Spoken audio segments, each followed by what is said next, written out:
Hello there. My name is Marche Butler. I'm the webinar director at Advice Chaser. We want to thank everyone for joining us today. And as people are coming in the webinar room, I do need to do a bit of legal housekeeping. Advice Chaser, the host of this webinar, is not a registered investment advisor. We cannot and do not give financial advice. Today's presentation is for educational purposes only and cannot be considered advice for any person's individual situation. Advice Chaser regularly hosts informative webinars, such as this one, featuring a variety of knowledgeable professionals, many of whom are licensed advisors. Any opinions, ideas, jokes, or principles expressed by presenters are their own, and however true, funny, or interesting, are not endorsed by Advice Chaser. Please do not act on the information you hear today without consulting a qualified financial professional. We're thrilled to bring you today's educational presentation. Attendees are muted, but we do encourage you to ask questions using the chat box. And that's a feature I do have to turn on. So I'm going to go ahead and turn that on now. All right. And you're welcome to put your comments in there as well. If you ask a question and we're not able to get to it, go ahead and leave your contact information as well. And we'll make sure someone reaches out to you after today's event. We want this experience to be as educational as possible. So please don't hesitate to ask for clarification or expansion of the material. I'd love to introduce you to our presenter today. With over 12 years of industry experience, Brian Boudreau has developed a proven and proprietary process to help his clients efficiently achieve their most important financial goals. This is done by learning about and thoroughly understanding every client's financial concerns, needs, wants, and wishes. Brian has a passion for investing and learning. He earned his BS degree in chemical engineering with a minor in business and economics from the Colorado School of Mines in 2006. After leaving the engineering world, this passion for learning continued in the form of earning the accredited asset management designation in 2013, the chartered retirement planning counselor designation in 2015, and most recently becoming a certified financial planner professional in 2017. And Brian, we've had a good time preparing for this one. I'm very excited for you to talk about this topic for business owners. So I'm going to go ahead and turn over the time to you. Well, thanks so much for having me, Marche. It's always a pleasure to jump on and chat about something I'm passionate about. And so, yeah, today we're going to talk about what small business owners can do to help plan for their retirement. One of the reasons why I'm so passionate about it is because for the last 16 years of my life, I've been a small business owner. So not only do I provide advice, guidance, and recommendations on this particular topic, it's something that I live, breathe, and eat all day for myself as well. So hopefully we can just jump right in and start going. So I think one of the most important things as a business owner to realize is that there are so many businesses that aren't sellable in the future. And that creates a problem in a business owner's mind that they put their blood, sweat, and tears into building something that, without trying to be offensive to anybody, is they've created a job for themselves and maybe others along the way. But because there's not recurring revenue, because that individual is the essence of the business, and without them, it's not going to operate beyond their time in the business, that they've created something that may not be sellable, may not be something that they can cash in at the end of that long career and walk away and be able to kind of live in retirement in that form and fashion. And so it's really important as a business owner to be thinking about, if you're in that boat, how are you going to save for retirement? If you do have a business that potentially has sellable value, trying to figure out what that value could be and what role you would need to play in that business to help transition it past your time being the head of that snake, so to speak. One of the most common things I've seen in a lot of small businesses is the plan that little Timmy or little Janie is going to take over for mom and her dad once they're ready to retire. That's all well and good, and there's a ton of good family businesses out there, However, little Timmy, little Janie, how are they going to buy out mom and dad? What's that going to look like? Where's the financing going to come from? And if so, are they even interested in doing so? I myself have a son and daughter. They're 14 and 11 right now. Who knows if they'd ever want to come into my business? I'd like to hope that maybe someday they would. But as a business owner, like most people on this webinar today, I can't bank on that being my retirement plan. And so thinking about, is my business sellable? If not, what else might I be able to do to help set myself up to be able to walk away someday and still live comfortably in the later years of my life? All right. So there's a lot of good reasons to establish a retirement plan. It's not just about creating a way for you to retire someday. Some of the benefits we have today are potentially, some of these plans allow the business owner to save some money on taxes. Show me a business owner that doesn't save money, that doesn't want to save money on taxes, and I'll show you someone who's probably going out of business here soon. It's one of those things that is a very common pain point that a lot of my business owners are experiencing, and they're looking for ways to avoid, delay, or reduce their tax bill in a legal, ethical, and compliant way. But it's something that is really painful when they're writing that check to the IRS come tax time. And so creating a business retirement plan can help alleviate some of that tax burden.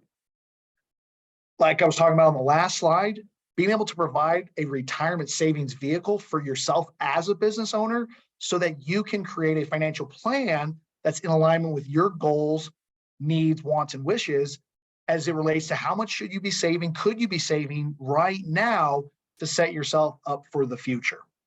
And lastly, one of the key factors that I'm seeing in businesses wanting to set up retirement plans is purely employee retention. Most employees these days, if given the option between two good companies, two equal salaries, one offers a retirement plan, the other one doesn't, it's a pretty clear and obvious choice. This is something that it's almost table stakes at this point, that if you run a small business, you have employees, I'm sure they're going to want to retire someday, and being able to help set up a plan to allow them to do so as a business owner, really, really valuable. All right, this is where I get to toot my own horn a little bit. How can a financial advisor help in this process?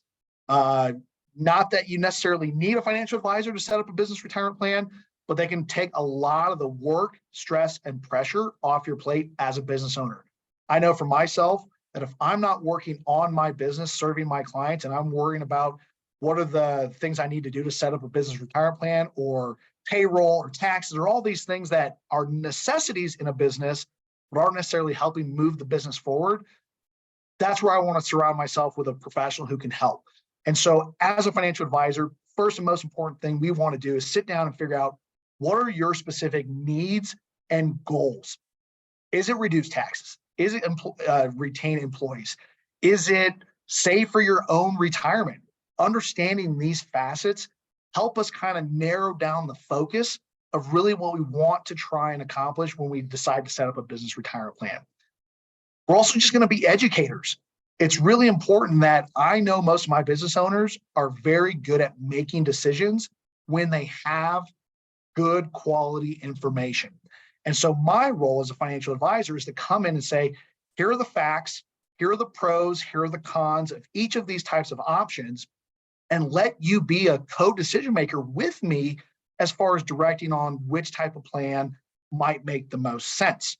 We're also going to talk about how these plans could work, not just from setup through to the end where you may want to sell your business, and how those plans could change over that period of time. If and when the decision is made that we do want to set up a plan, we want to make sure that we're implementing the right one, that if your business evolves or changes over the years, that we're ensuring that we have the right plan each and every year. And then we're also making sure that we're complying with all the rules and regulations in our retirement plan that we do decide to set up. The Department of Labor and ERISA have really cracked down on making sure that plans are run appropriately.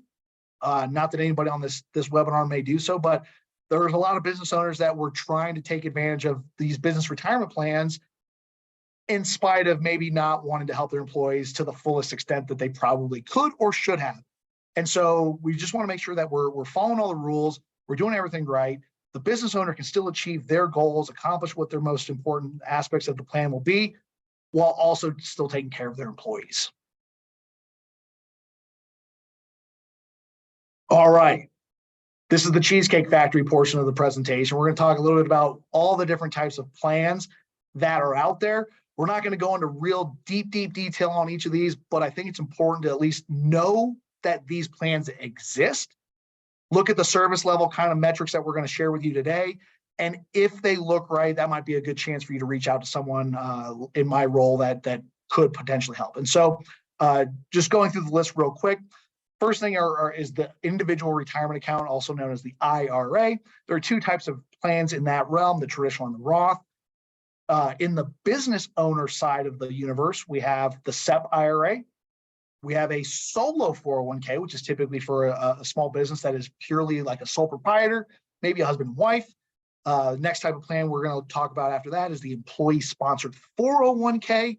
There are other types of plans that operate similar to the 401k that people may have heard of, 403bs, 457s. It's about the type of business that is offering this plan that determines which of those plans makes the most sense.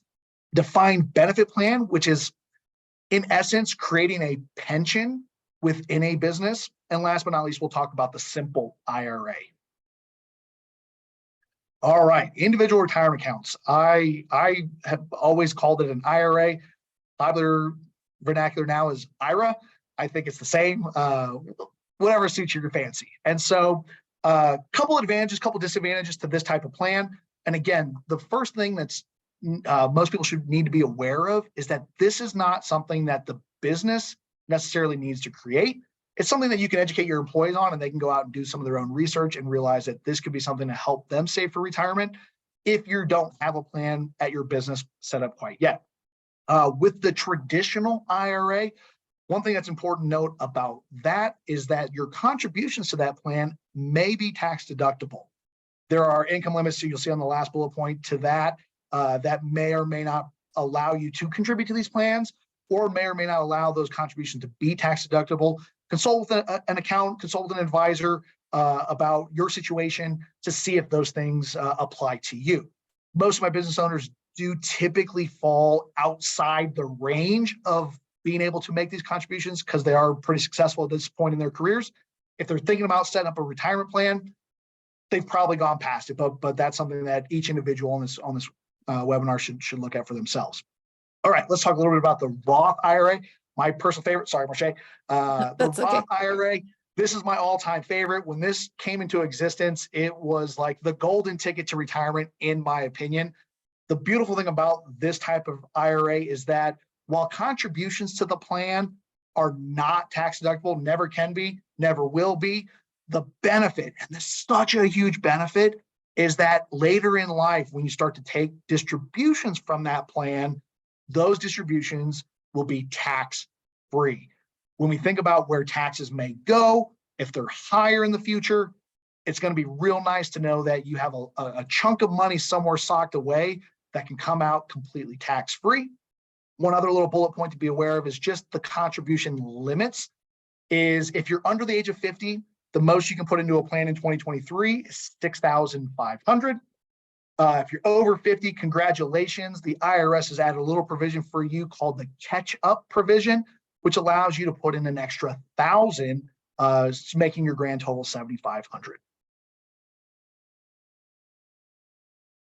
All right, the simplified employee pension. I don't necessarily like that the term used in this plan is pension, because that's not necessarily what it is. Most often when people think of pension, they think of something like Social Security or a government or teacher retirement when they retire from one of those entities, and they know they're going to get a specified payout for the rest of their life or something like that. This is not that, so I don't want to give anyone the false impression of what this plan actually does. One of the things that this plan does do, though, is allows business owners to contribute quite a bit of their net self-employment income into this plan. 25% to be exact is the maximum.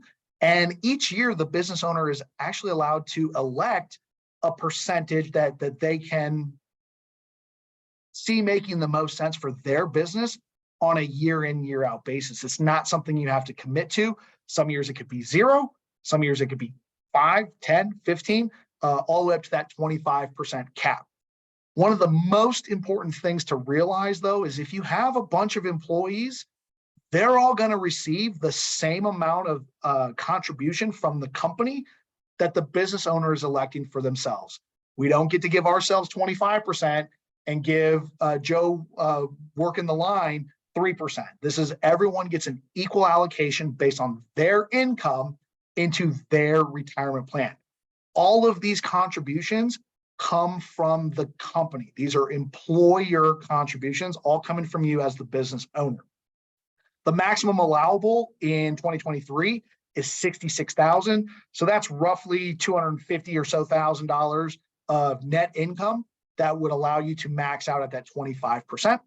The other most important thing to realize in a plan like this is that for the company, all of these contributions are tax deductible. That's removing some of this income for the company that the IRS sees legally and ethically, and reducing the tax bill for the company. All right, solo 401k plan. This is for my individual out there who's running a business. You could be a one-man landscaper, plumber, anything where it's just you, and or maybe a spouse could still get away with using a plan like this. And so again, this is a plan that's built for one person and or their spouse. The contributions work just like the traditional 401k that we're going to talk about next. They are tax deductible for you as the employee of your business. Most business owners that I work with kind of have two ways they're compensated. One is via a salary that they set up for themselves within their business, and the other is through kind of a dividend distribution, a K1, something along those lines. And what this allows the business owner to do on the employee side, their payroll side, is deduct some of that income if they're making a contribution into this type of plan. The maximum allowable employee deferral is that $22,500. If you're over 50, we're going to circle back around to that catch-up contribution like we saw in the IRA world. They give us a little bit more generous limits in the 401k land. And they'll allow a individual over the age of 50 to add an additional $7,500. One of the neat ideas about this business, which is a lot of business owners may start out as a sole owner, but as they evolve and maybe reach a point in their business life cycle where they're going to start adding employees, you are able to kind of back out of this plan and convert into this traditional 401k side.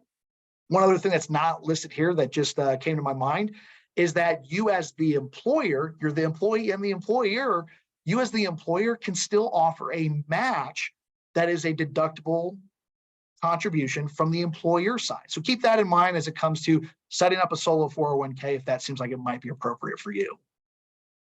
We had some questions come in, but I'm going to save them to the end so we can get through the plans, and then Sure. then we have some questions about SEPs and 401ks. So we'll keep going, but I will circle back to those questions we got. Keep the questions coming in. We'll try to address as many as we can. Okay, so the regular 401k plan. This is for anybody who's ever kind of had a traditional job before they went out and started their own business and wanted to be entrepreneurial. Hopefully you may have had some experience with the 401k. So when you have a small business and you've started expanding outside of your operation to multiple employees, this is the type of plan that could be right for you. Same maximum contribution limits for the employees within your plan, that $22,500 for those under 50. Those over 50 can do actually a total of $30,000 over the course of the year. And again, these are coming from the employee. This is their commitment as an employee of yours to want to save for their own retirement. Circle back around to why is this a benefit? Why? Not only does it open up this avenue for them to be able to save for themselves, but typically these plans also come with some type of match that the employer is going to put on top as a kind of a bonus. Hey, thank you for caring about your retirement, Mr. and Mrs. Employee. As the business owner, I'm appreciative that you have a vision for your future. I'm going to help you get there via this matching contribution. And here's the little benefit for you, Mr. and Mrs. Business Owner. You get to deduct those contributions for those employees along the way. Very similar to Solo K. Again, just something that's a little bit more ideal for multiple employees. Defined benefit plan. This one should probably be called the pension plan instead of the SEP. However, that's really what this type of plan is. It's when you say defined benefit, all of the other employer-sponsored plans we've talked about up to this point are what are considered defined contribution plans. It's where you as the employee and the employer are defining how much you're going to put in. With the defined benefit plan, it's almost backwards. We're going into this plan saying, how much do we want to have on a consistent and reliable basis at some point in the future for all employees participating in this plan? And we're going to calculate what's required to get us to that goal. And so this is actually done with third parties using actuarial information.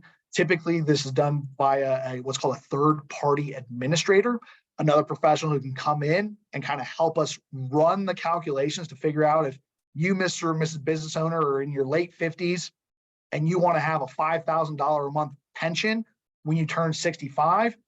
This calculation is going to come back and say, well, you're going to have to put in $42,000 a year to be able to do that based on your life expectancy. The same calculation is going to be done for all of the participants in the plan based on their income and potential retirement dates. So this is very different than the other plans we've talked about because the limits are completely determined by that ultimate pension we're going to be working towards calculating. And yeah, it allows someone to set aside much more than those plans that we talked about up to this point. Simple IRA. This is one of my favorite plans, not just because it's simple to actually execute. Simple actually stands for Savings Incentive Match Plan for employees, but it's something that requires a whole heck of a lot less administrative work and compliance work, but still for the majority of small business owners can get the job done pretty effectively. And so a couple caveats to being able to use this type of plan. If your small business is growing into a much larger business, over 100 employees, we're not going to be able to use this type of plan. However, we can start here, and this is something that can evolve over time. And if we start to see ourselves approaching that 100 employee plus limit, let's talk about ways that we may be able to evolve the plan into maybe that 401k or another type of plan. Much cheaper to start up. Typically, you don't need any third-party administrators. Almost don't even need much accounting work. I know how much business owners spend on tax prep and accounting, and these types of plans typically can almost be done with very little upfront cost. This is a caveat that we didn't really have in the other plans, but because the IRS is not going to be as restrictive with this plan, they're not going to be as oversighty on this plan, making up words here. They do require employers to contribute something for their employees. And this is an election that gets made when the plan is being created. Employers have two choices. One is they're going to match what their employees do up to 3% of their compensation. If they are hesitant to want to be exposed to the 3% number for whatever reason, they can also make what's called a 2% non-elective contribution. And in that case, that just means every employee, whether they're saving for their own retirement or not, is going to receive an additional 2% of their compensation set aside by the employer for that individual's retirement. So we have to weigh the pros and cons, kind of, again, look at the goals of each business owner to see what they're trying to accomplish before recommending this plan. Because there's I don't want to say less oversight, but because there's it's easier to start up. Yeah, maybe less red tape. Yeah, less red tape. That's a great way to put it. Yeah. The IRS is going to kind of restrict our contribution limits. So you'll notice here on the last bullet point that the maximum allowable contribution in 2023 is $15,500, which is pretty significantly smaller than the 401k 22.5. And so for business owners that really have this goal in their mind to be able to set aside 20, 30 plus $1,000 for their retirement, this probably might not be the right plan, but it's still one to explore based on where a business is at in its maturity life cycle.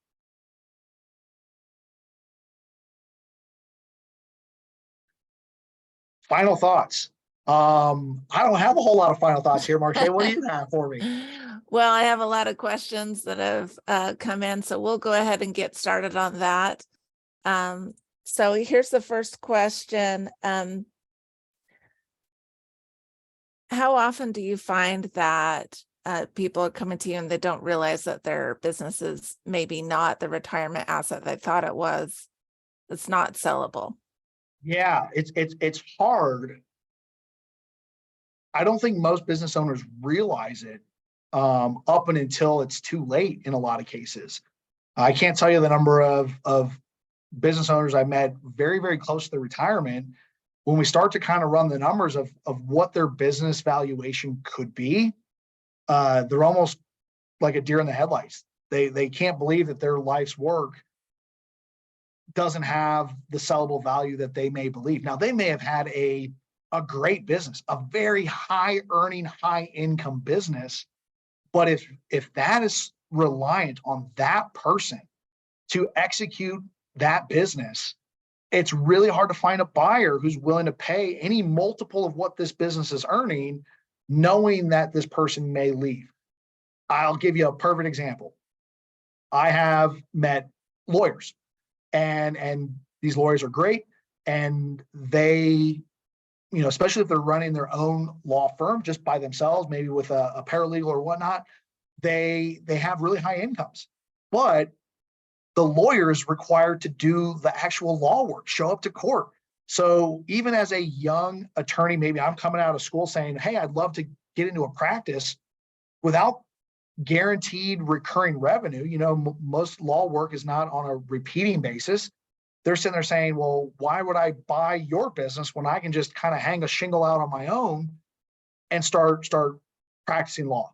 And so it's really important to kind of realize, if you weren't in that seat as a business owner, you didn't already start this business, you aren't the one driving the bus.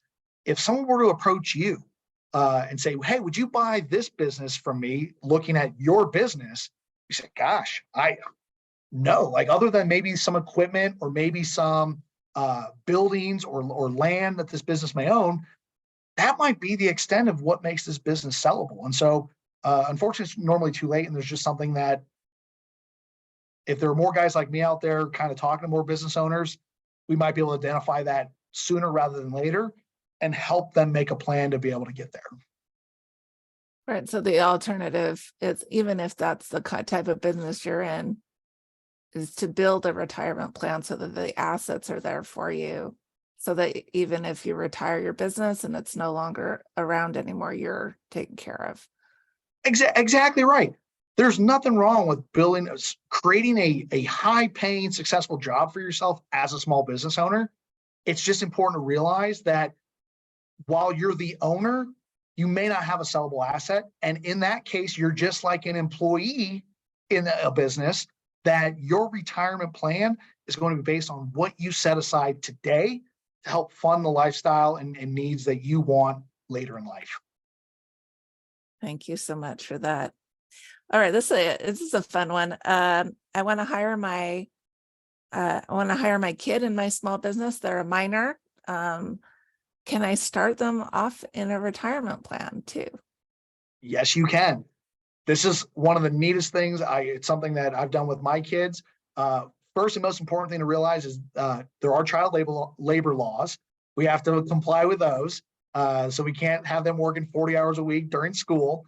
But it is something that they can do. You can put them on your payroll. You can have them start their own retirement accounts, whether that kids can have individual retirement accounts, kind of that first plan we talked about. And they can also participate in your company retirement account. It's absolutely viable. They do have to perform job functions. They do have to actually do something for the company. But if you're able to check those boxes, it is something that you can do for your kids. Years ago, I heard a very interesting idea from a tax specialist. If you have a website and there's a modeling job where you need some graphics and maybe some kids might be appropriate, you might want to look at hiring your own kids to be your models for your website. Models get paid, they perform an actual function, and they can be compensated for that. So I'm not saying don't be creative, but also make sure you're following the laws when it comes to compensating children. Talk with your accountant, make sure that you're following all the rules and guidelines, but absolutely the power of compounding, if you start someone young, saving for their own retirement, is incredible. Highly advise people, if you have the children that can do it, please try. Very fun. Okay. Here's a good question. Can you contribute to 2 different retirement plans? This person's asking about, like, I have my own side gig business. It's not full-time, but I work full-time at a company that has a 401k. Can I have 2 retirement plans? That's a great question. I love that you unfiltered, like, just ask me stuff I may or may not know. I do actually know this one though. All right, so here are the rules. You can contribute to an individual retirement account, that IRA, separate and inclusive to whatever you have going on at work. The question specifically here though is, can I participate in 2 401ks? It's yes and no. You can definitely participate in both 401ks. However, the rule is you cannot contribute above that $22,500 if you're under the age of 50. So you can put 12 into one plan, 12.5 into another, or any combination thereof, but you aren't able to go above the single year limit set out by the IRS. Okay, so what if there's, you're not doing a 401k, maybe you're doing a 401k and then your business has a different type of plan? Ooh, that's a tough one. Honestly, Marche, I would be hesitant to answer that. I've never had someone try to have a simple, for example, and a 401k. They are 2 different plans. I don't want to stick my foot in my mouth and say something I'm not 100% sure of on that one. But I can definitely look that up and get some answers back to someone. Yeah, well, that would be like an individual question, some research, and I'm assuming that an accountant would also maybe be involved with that answer as well. Absolutely. All right. Can you talk a little bit about the costs of setting up plans? You did say there are some costs for some. Absolutely. Maybe I can put up the list and we can talk about, kind of the costs of ballpark. Yeah, it's a lot like anything in life. There are ranges. This is we're showing up to a car lot that sells a million different varieties, and you're not going to know. It depends on the details. The devil's in the details when it comes to costs on these things. Simply speaking, when we're talking about individual retirement accounts, really for most brokerage firms that offer these types of plans, costs are relatively low. You may pay an advisor a fee to help you manage it. If you go to loan at a place like Vanguard or Charles Schwab, really you're only paying for probably the underlying investments. So as far as startup ongoing expenses, those can be almost nothing in the IRA land.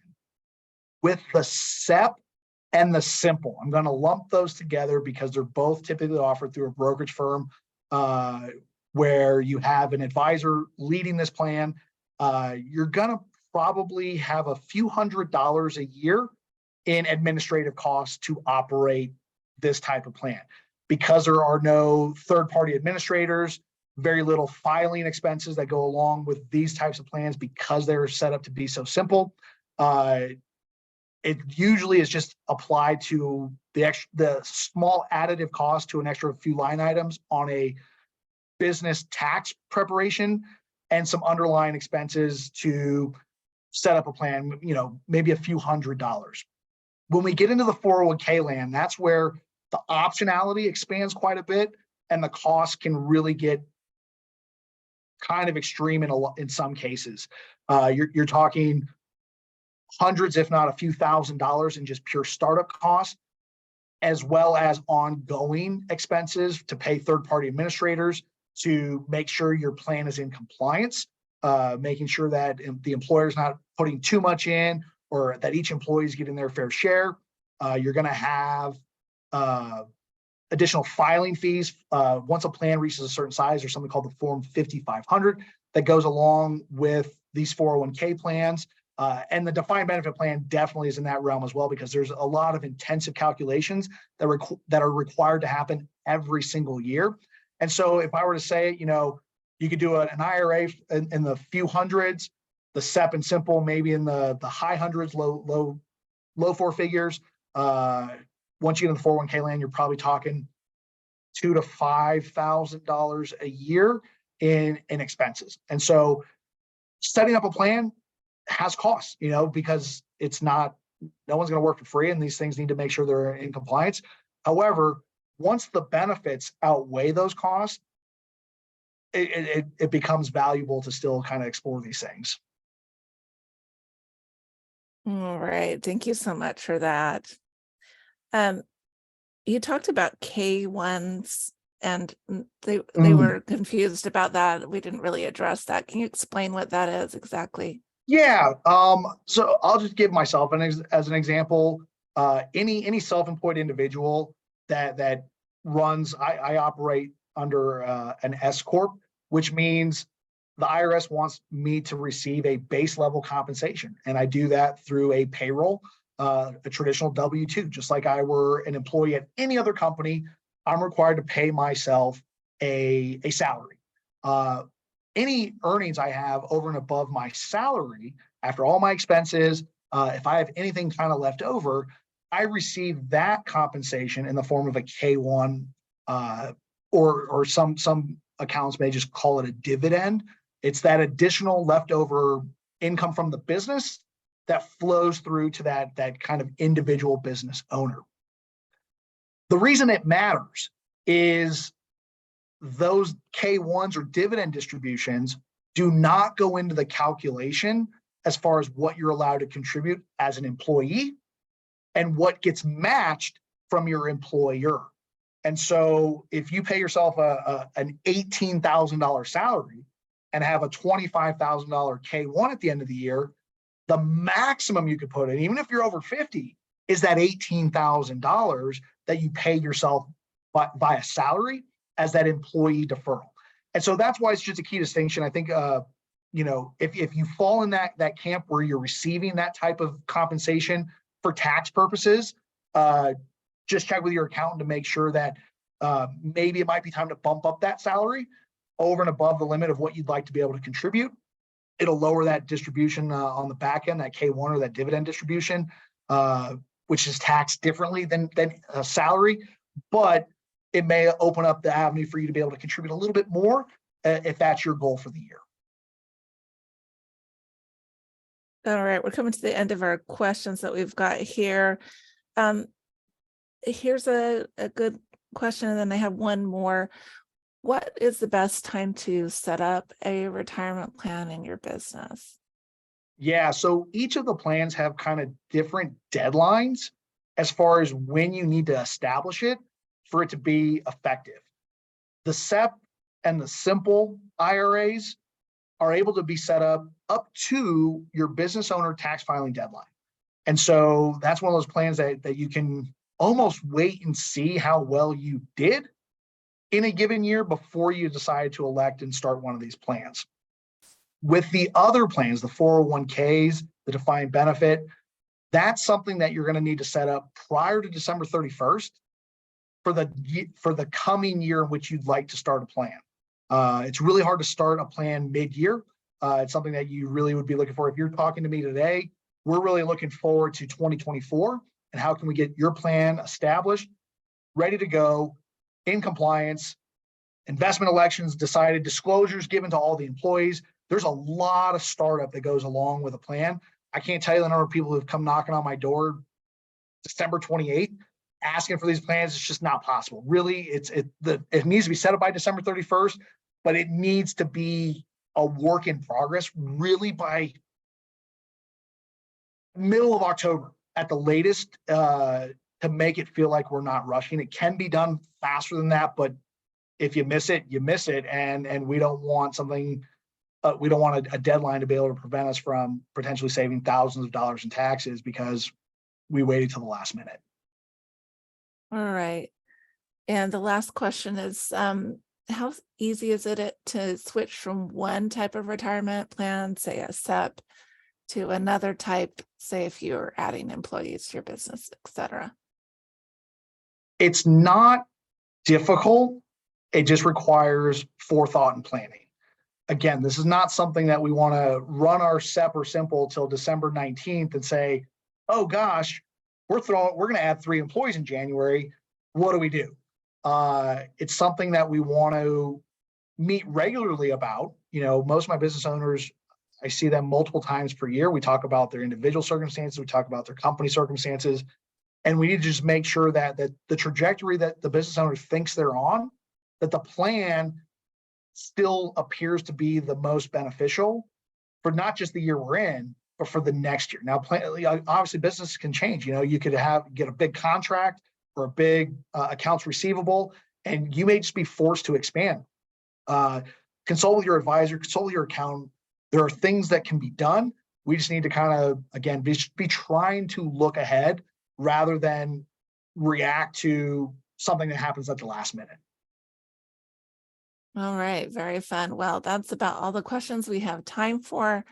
We want to thank our attendees for being here, and we have recorded this session, so we will be emailing you a link to the replay of this event, and you're welcome to share that with friends and family or colleagues, or watch it again for as a reminder of what we learned today. I want to thank Brian and the organizations that have made this webinar possible today as well. Here at Advice Chaser, we're all about helping you find a financial advisor who's a great fit for your life and your financial questions.